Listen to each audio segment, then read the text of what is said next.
Ce livre s'appelle « Sauver l'Empire 1813, la fin de l'Europe napoléonienne ». C'est un livre sur cette année 1813 qui est une année charnière, notamment du point de vue diplomatique, puisque jusqu'à présent les historiens ont plutôt privilégié l'angle militaire dans leur approche de la fin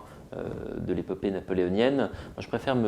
m'appuyer sur les sources diplomatiques, principalement les rapports des ambassadeurs ou des consuls français en poste à l'étranger, pour voir un petit peu quelle est la vision que l'on peut avoir de l'Empire, de l'armée française, de l'état de l'armée française, de l'état de santé finalement de l'édifice napoléonien, depuis des États qui sont alliés théoriquement de la France, mais qui sont de plus en plus réticents à subir la domination française et qui rêvent de retrouver leur indépendance. Donc c'est plutôt un livre d'histoire diplomatique sur une année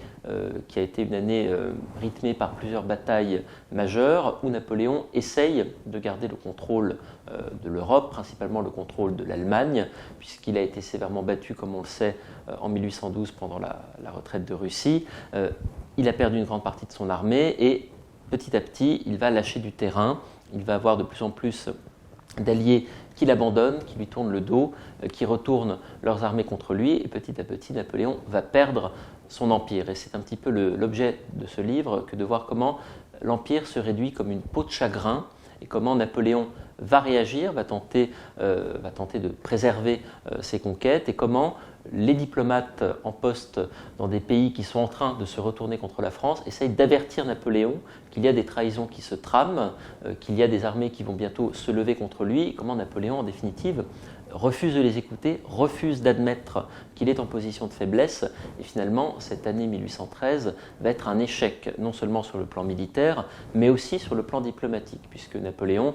rejette les offres de paix qui lui sont faites par ses adversaires, ne veut pas écouter ses alliés qui lui demandent de signer une paix très vite à tout prix. Donc c'est un échec militaire, c'est un échec diplomatique, et c'est également un échec sur le plan de l'opinion publique, puisque Napoléon perd une grande partie de son prestige durant cette année 1813. Il est discrédité en Allemagne, il est discrédité en France, il est discrédité dans toutes les parties de l'Empire qui ont été rattachées à la France, comme la Belgique, la Hollande, l'Italie. Donc finalement, Napoléon perd tout, et en 1814, il se retrouve renfermé dans la frontière d'un empire réduit, un empire qui s'apprête à être envahi par quasiment presque 1 million de soldats ennemis. Alors pour ce livre, j'ai principalement utilisé les sources du ministère des Affaires étrangères, donc les sources diplomatiques, également un petit peu les sources conservées dans la sous-série AF4 des Archives nationales, donc les archives du pouvoir exécutif sous l'Empire, un petit peu des fonds privés de grands serviteurs de l'État comme par exemple Daru, qui est un des ministres de Napoléon, également des archives que j'ai découvertes au Canada lors d'un voyage il y a quelques années où j'ai eu la surprise de découvrir des documents provenant de Caulaincourt, qui est le grand écuyer de Napoléon et qui va finir ministre des Relations extérieures à la fin de l'année 1813.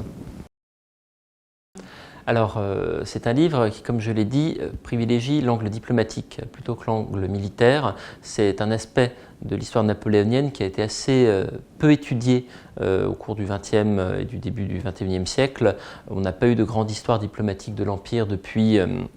les travaux d'Albert Sorel à la fin du XIXe siècle. Donc c'est un champ d'études qui reste à explorer. Je pense que ça peut intéresser beaucoup d'étudiants,